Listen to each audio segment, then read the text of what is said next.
I love the deserts in the United States so much. I feel like sometimes in order to feel alive, we need to break out of our routine, travel to some new location, to some remote place with beautiful landscapes and pure nature, and then we need to get outdoors and challenge ourselves in some way. In this video, I'm excited to tell you about my experiences in the deserts in the United States. I just got back from a trip with my family and we went to Arizona, Utah, Nevada, and California. In this video, I will cover desert locations in the US that I have visited personally and that I highly recommend. I will talk about Scottsdale in Arizona, Moab in Utah, Las Vegas in Nevada, and then as a bonus one, I will also talk about the Death Valley in California, which is the hottest place on earth. I visited that one in 2022, so it was not a part of this trip. So let's start with Arizona and the part of our trip that we spent in Scottsdale. Phoenix and Scottsdale are a part of the Sonoran Desert. This desert stretches from the northern Mexico into the southern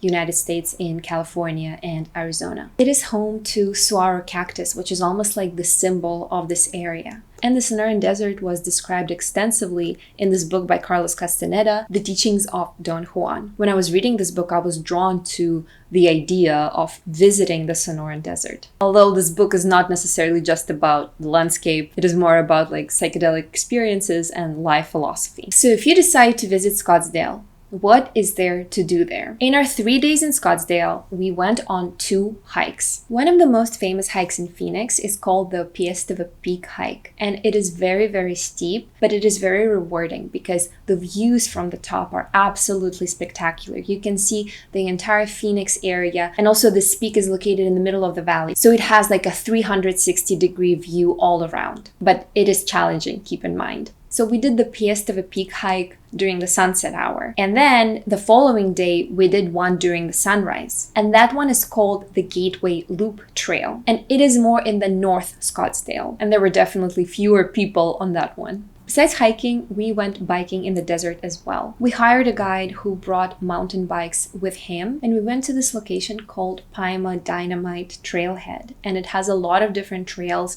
in the desert where you can go biking. And it was honestly so much fun. It was almost like meditative because all of these trails, they were very smooth and they were curving in the middle of the desert among the cacti. And it just felt like we were flowing through the desert. One of the calmer things we did was we visited the Botanical garden. And I'm not from a desert environment, so seeing all of these different types of plants for me was very interesting. They have over 50,000 plants and it's all outdoors, and you're just walking around and seeing all of these fun looking cacti, so it's a great experience. You can also go shopping and look at the art galleries in Scottsdale. I overall loved Scottsdale. It is such a beautiful town, so you should explore it if you happen to be in the Phoenix area. I'm gonna mention one more thing that I visited in 2022 on a different trip. We went to this very peculiar place called Arcosanti. It is maybe like an hour and a half away from Phoenix, and it is this community in the desert that was designed by this architect called Paolo Soleri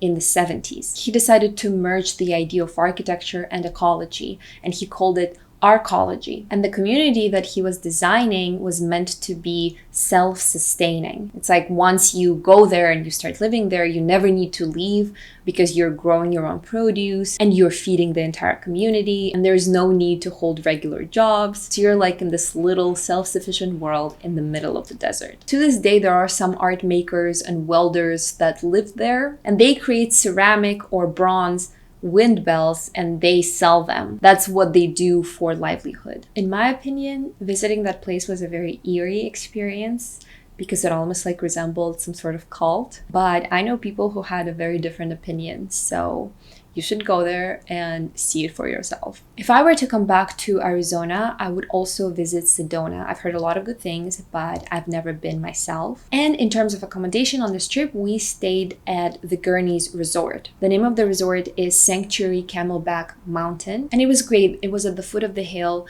There were options to stay in a hotel room, but also to rent a villa, and there were also pickleball courts. So we spent a lot of time playing pickleball as well. After spending some time in Scottsdale, we took a flight to Grand Junction in Colorado, and then we drove to Moab. Moab and its vicinity has an unbelievable landscape. It is so beautiful. The red rock canyons are just so mesmerizing. To me, it truly felt like I was in a computer game because everything around me was just so stunning and unbelievable. We were driving on this freeway that was zigzagging through the canyons next to the Colorado River. For active people like myself, there is plenty to do in Moab. Our favorite activity is hiking, and there are a lot of different options to choose from. There are 2 national parks that you can visit. The first one is the Arches National Park. And what we did, we pretty much drove through the entire park. It's like a 30-minute drive, and we did a hike at the very end of that road. The name of the hike is the Devil's Garden Trail. Sounds very ominous, but it was not as spooky as it sounds. For the Arches National Park, I recommend getting a permit ahead of time because you do need a time and a date reservation. And you can choose how active you want to be. If you do decide to hike the same trail that we did, I highly recommend it.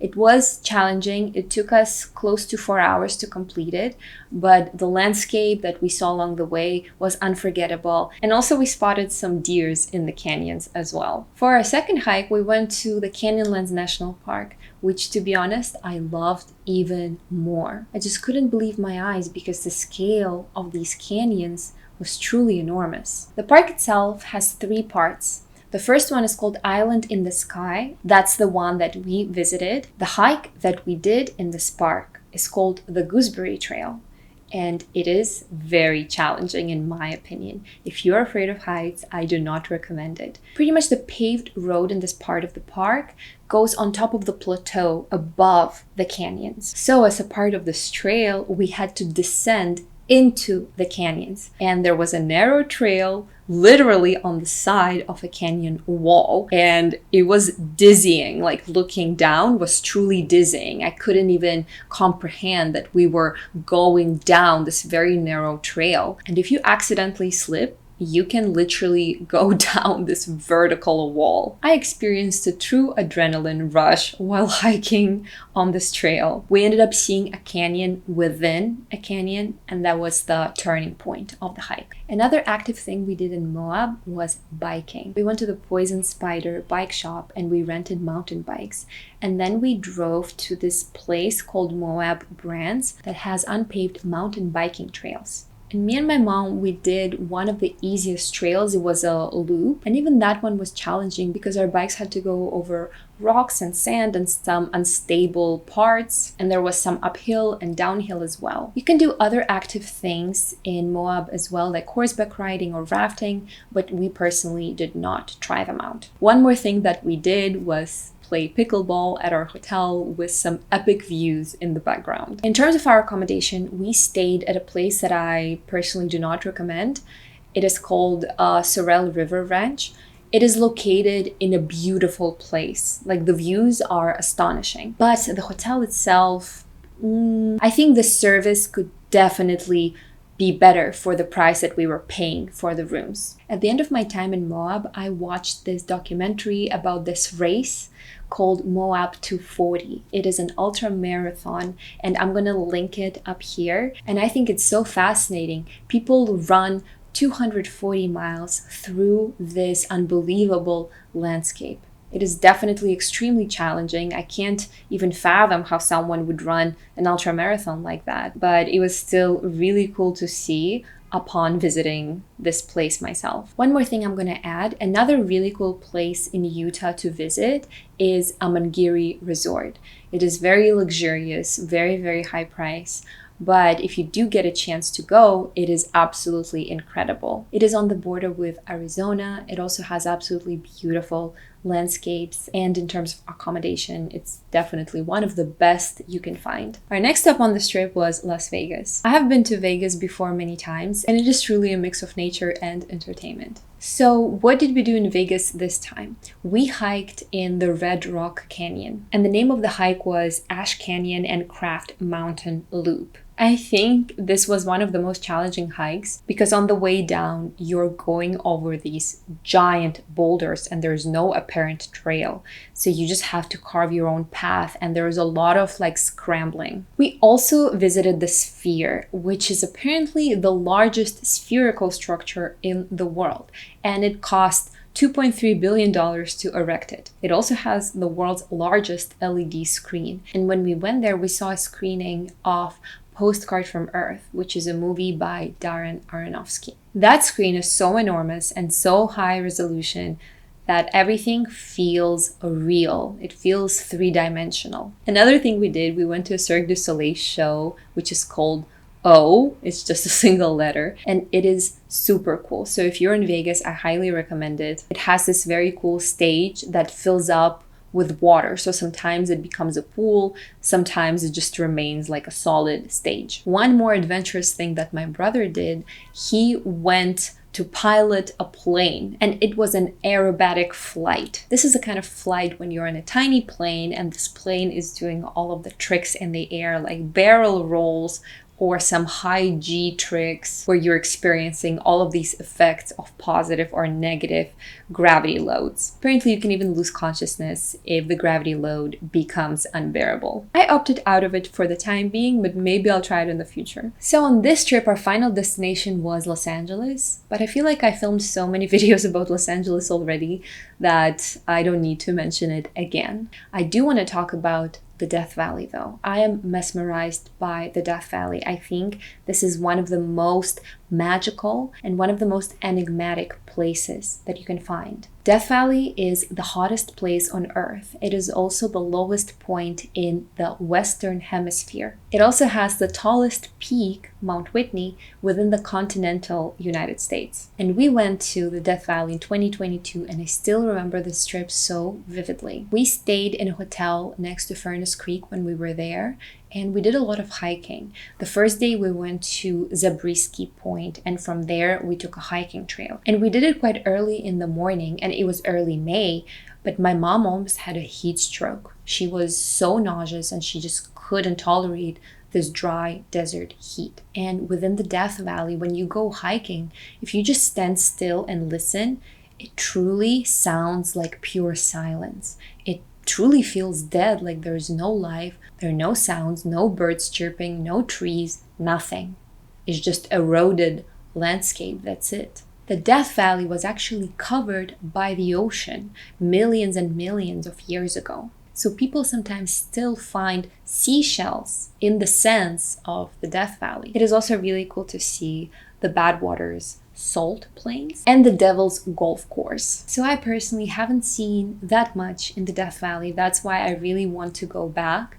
But one of the things that really fueled my interest in the Death Valley is another ultramarathon, which is called Badwater 135, which is one of the craziest races that ever existed. You run 135 miles from the lowest point, which is the Badwater, to the highest point of the continental United States, which is Mount Whitney. You cross multiple mountain ranges, and this race is hosted in July, which is the hottest month of the year in the hottest place on Earth. So it is absolutely mind-blowing. And I also learned a little bit more about the Death Valley from this Atlas Obscura book. I love this book so much. And in this book, it is mentioned that in the Death Valley, even rocks move by themselves sometimes. And there are literally tracks on the sand from the rocks moving. Sounds very mysterious, but supposedly there is an explanation for this. Well guys, there are still some other places I haven't mentioned in this video that still fall under the deserts category,